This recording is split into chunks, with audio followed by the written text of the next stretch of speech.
DNA পৰীক্ষা কৰা হ'ব মিয়া বাংলাদেশৰ পূৰ্বপুৰুষৰ শিপা বিচাৰিবলৈ কৰিব ডিএনএ পৰীক্ষা। দুমাহৰ ভিতৰত বাংলাদেশী মিয়া মুক্ত কৰিব Assam. Doctor Praveen Togadia demand zero Bangladeshi मुक्त Assam. I don't want any promise, we want delivery. If need arises, there will be Ram Temple 2 agitation for Assam. মিয়া মুছলমানৰ পৰা কোনো সামগ্ৰী ক্ৰয় নকৰিব অসমীয়াই। অসমীয়াই বাহনৰ মেৰামতিও নকৰিব বাংলাদেশীৰ মিয়াৰ দোকানত। विकल्प में हिंदू लाएंगे, हिंदू सब्जी बेचेगा, फल बेचेगा, बाल काटेगा, बाइक रिपेयर करेगा, हिंदू घर चलाएगा। मुसलमान मियों को मुफ्त में भी काम नहीं देंगे। यह इसी सप्ताह से गांव-गांव में उनकी संकल्प सभा रिजॉल्व पूरे आसाम में करवाऊंगा। मैं आसाम में 21 डिस्ट्रिक्ट के 10,000 मेरे वर्कर को मिलकर एक सप्ताह के बाद आया हूँ। वह प्लानिंग करवा के आया हूँ। मैं प्लानिंग करवाने के बाद अनाउंस करता हूँ, अनाउंस करने के बाद प्लानिंग नहीं करता हूँ। 8 days I am in Assam. Bangladeshi মিয়াৰ বিৰুদ্ধে অসমৰ গাঁৱে গাঁৱে কৰিব সজাগতা সভা। প্ৰয়োজনত 24 ঘণ্টাৰ বাবে ইমাৰ্জেঞ্চি ব্যৱস্থাও কৰা হ'ব। বাংলাদেশী মিয়া মুক্ত কৰিব অসম। এটাৰ পিছত এটা বিস্ফোৰক মন্তব্য হিন্দুত্ববাদী সংগঠন আন্তঃৰাষ্ট্ৰীয় হিন্দু পৰিষদৰ সভাপতি প্ৰবীণ তুগাৰিয়াৰ। অসমত আছে 10 লাখ বাংলাদেশী মিয়া মুছলমান। এনআৰচিৰ জৰিয়তে চিনাক্ত হৈছিল প্ৰায় 10 লাখ বাংলাদেশী। দুমাহৰ ভিতৰত এনআৰচিৰ জৰিয়তে চিনাক্ত হোৱা অবৈধ বাংলাদেশীক পঠাব ডিটেনশ্যন কেম্পত। কেৱল ডিটেনশ্যন কেম্পেই নহয়, এনআৰচিৰ জৰিয়তে চিনাক্ত হোৱা বাংলাদেশীক দুমাহৰ ভিতৰত বিতৰণ কৰাৰ দাবী প্ৰবীণ তুগাৰিয়াৰ। बांग्लादेशी मियों से मुक्त आसाम करो। 10 लाख कम से कम एनआरसी में जो रिजेक्ट हुए उनको तो अरेस्ट करो भाई। कौन रोक रहा है?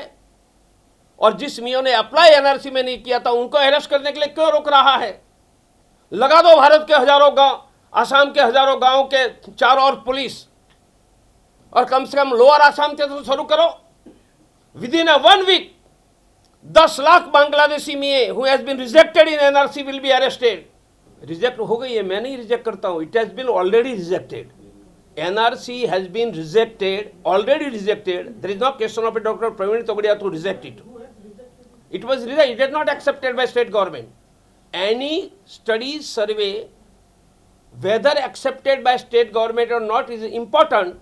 NRC is not accepted, already cancellation has been declared, and yet I suggest जो 10 लाख बांग्लादेशी मियों का एनआरसी में नाम रिजेक्ट हुआ था उनके तो डेटे हैं, उनको तो पकड़ो। বাংলাদেশী মিয়াৰ বিৰুদ্ধে কঠোৰ হোৱা প্ৰবীণ তুগাৰিয়াক সাংবাদিকৰ প্ৰশ্ন।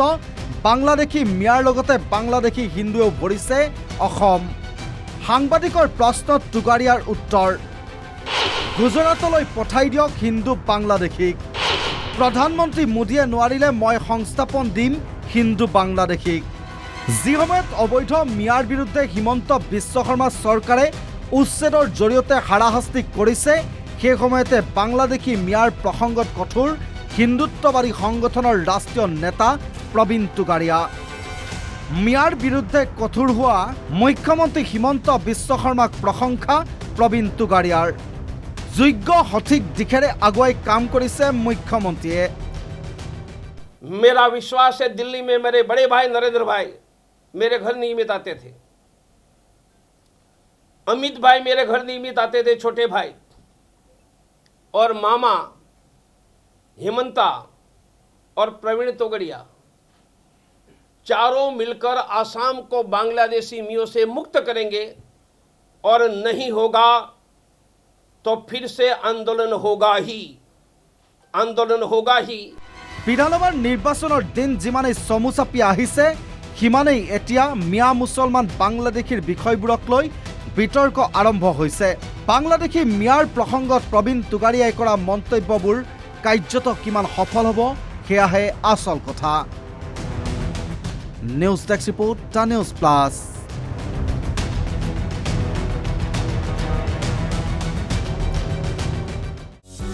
যিকোনো খবৰৰ বাবে যোগাযোগ কৰক আমাৰ এই নম্বৰত 9181 307 221।